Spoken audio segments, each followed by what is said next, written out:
Hi, this is Ginny, and I'm in my kitchen at Marshmallow Ranch, and I'm going to make some chicken Parmesan today. This is something that I've talked to you about a few times, and I told you that the next time I make it, I'd make a video. So let's get to it. I've gathered what in cooking circles are called mise en place.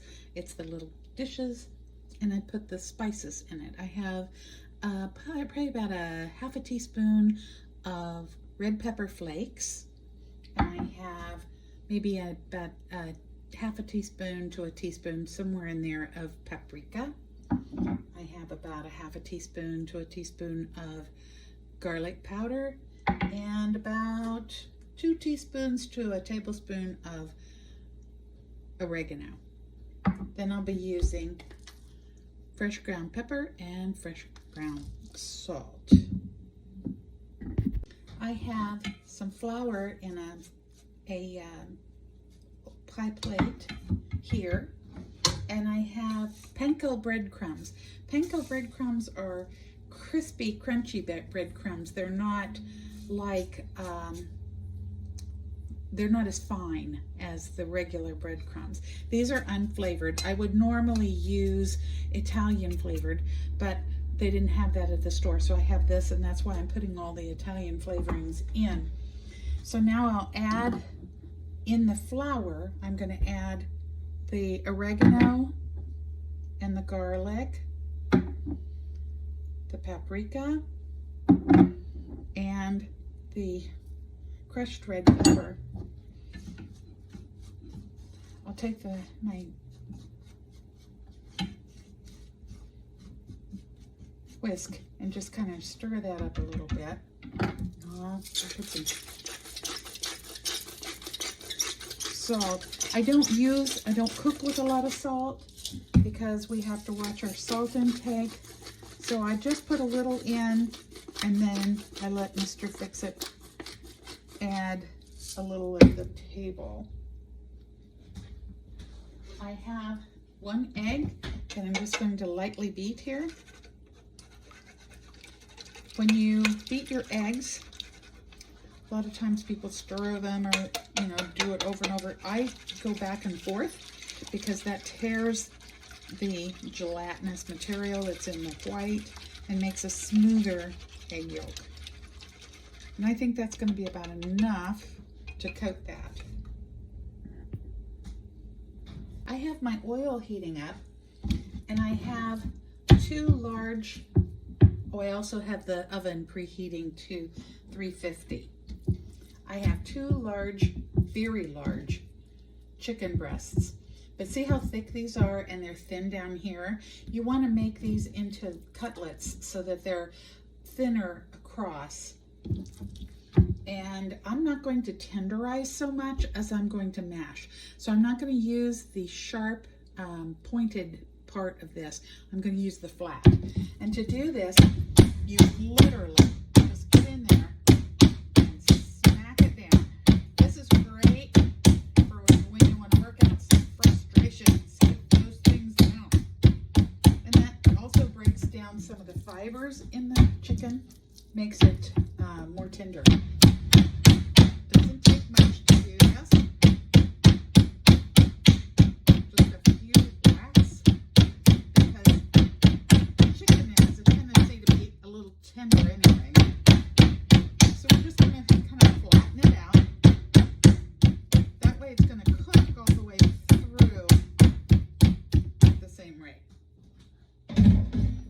Rinse off my hands. Now I have my egg wash, my seasoned flour, and the panko crumbs here. I know for a fact I'm going to need more panko crumbs than that. So I'm just going to put more in there. I have my chicken that I've tenderized and flattened, made into cutlets, and I'm just going to dip that in the egg on both sides. Then I'm going to dip it in the flour on both sides. Get that good seasoning on there. And then I'm going to dip it back in the egg real quick. And then I'm going to put it in the panko crumbs.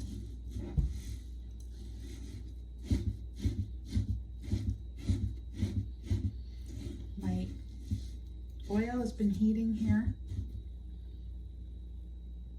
I'm not sure if it's hot enough yet. Hang on a second, and we're going to set this aside. Over here, do this one. In the egg, in the flour, in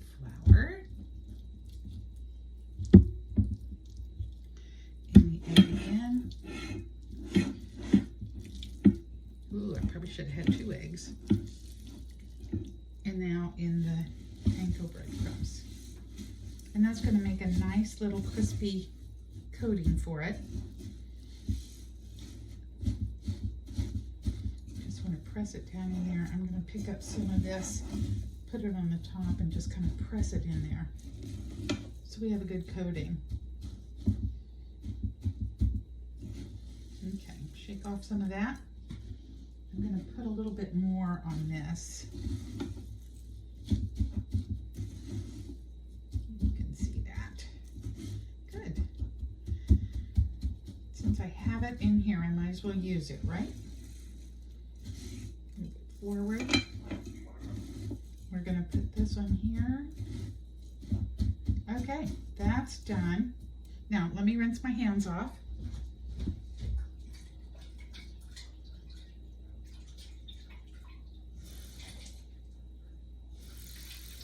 I've got some clean water on my hands.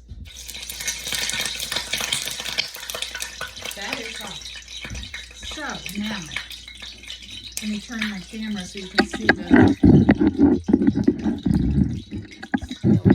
Here we go.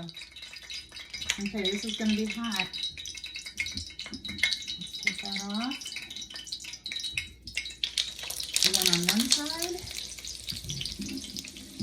and one on the other side.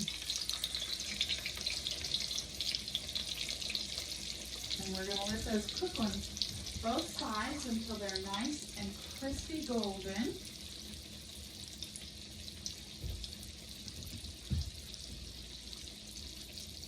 And I'll turn that up a little bit because it cooled it down. And then we'll come back and see how we're doing here in a little bit. Okay, we're cooking along really well now, and as you can see, it's starting to get golden. So I'm going to just take this and turn it over so we can cook the other side. We won't have to cook quite as long on this side.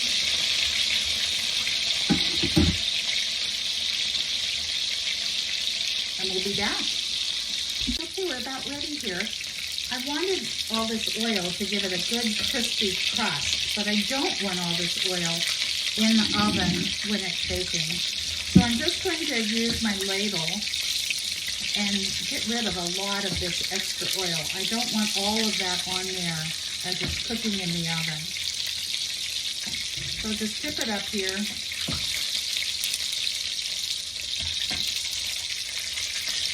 Ladle up most of this oil into a glass bowl until it's cool, and then I can package it up and dump it in the trash. I usually wait till it's cool and put it in a Ziploc bag and throw it in there. Okay, now we're ready. I'm going to turn the heat off of this, and I'm going to take a jar of just this. I didn't get the fancy spaghetti sauce this time with the Italian sausage in it. It's what I usually use, but this is what they have at Sam's, so we're going to use that. I want to give that a shake and make sure that's all mixed up. Okay. Then I'm just going to pour some of this over the top. I don't want a whole lot to drip down into that fat and burn, but I want just enough on the top to give it a nice coating that's going to it'll hydrate it a little bit while it's in the oven. Now I'm going to take I'm going to get a little bit of oil here. I want a little piece of foil over this so it doesn't brown or burn too fast. I'm just going to set it on there. I don't want it to go anywhere or do anything. Then I'm going to place this in a 350-degree oven. Please be careful that you don't burn yourself. And of course, you're going to have to forgive me here for a minute. I have this skillet in the oven that I was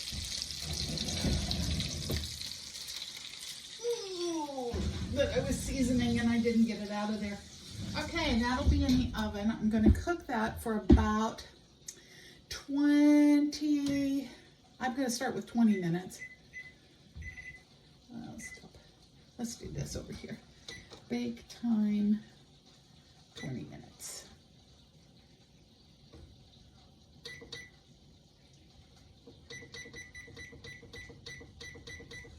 Okay, and there we go, bake time.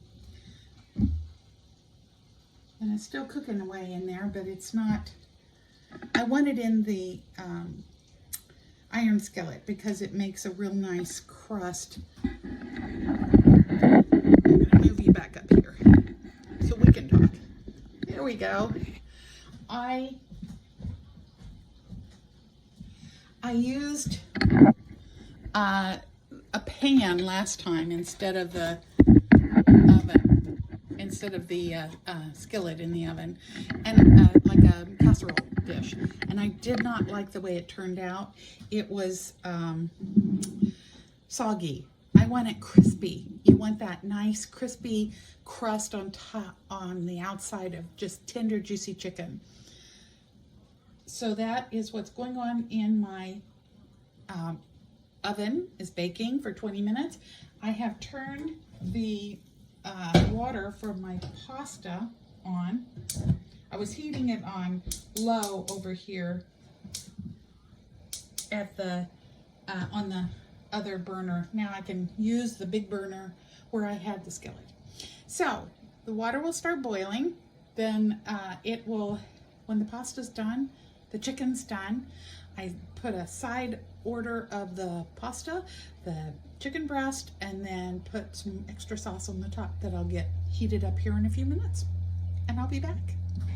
Okay, while my pasta's cooking, I'm going to teach you something that Mr. Virgo taught me. He always worked in the food and beverage industry, and he always told me to take a dishcloth, wet dishcloth, clean wet dishcloth, and put it between two plates that you're going to serve on. Put it in the microwave. Make sure your dishes are microwave safe, and put it on for 2 minutes. And then just leave it alone while the rest of the dinner's cooking. And then when you go to plate up your meal, you have hot plates and they don't get cold fast. So that's a little hint that he taught me. I have my pasta sauce, the extra sauce, just simmering over here on the stove. And I'm cooking the pasta. So I'll be back with you when we pull it out and put it all together. I'm so glad to be here with you. Okay, y'all, I'm about ready to test the pasta here. See how it's done. Let's take it out. Give it a bite. This has about 45 seconds more to go. I know, right? By the time I get everything else done, it's going to be fine. I'm going to bring you over here to show you this. Delightful. Put a little shredded Parmesan on the top, just fresh out of the oven. Now what we're going to do, we'll cut these in half. And we'll each have half tonight, and then we can have some tomorrow night. How's that for an easy peasy dinner? I'm not kidding. From start to finish, it wasn't, what, 30 minutes, maybe 40 minutes? And you can come out looking like you've been slaving over a hot stove all day, right? This stuff's good for company. If we were having a couple over, if I wanted to be real fancy, I would have like one breast per person, so I'd buy smaller ones. But I buy it bulk. But for friends, they don't care if you cut it in half and get it half to one, half the other. But, you know, that right there was 2 chicken breasts, and it's just a meal fit for a king, and we'll have 2 meals out of it. So I had a lot of fun with you. Thank you so much for stopping into my kitchen. I wish you could smell how wonderful it smells in here. Can't you just taste it? Come see me another time. Love you guys. So there it is, all plated up. We've got the chicken Parmesan with a little extra sauce, and pasta with extra sauce, and bag salad. I mean, I'm telling you, we're talking quick here. And I used a little bit of that black balsamic glaze on it, just to give it some flavor. Bon appetito, as they say.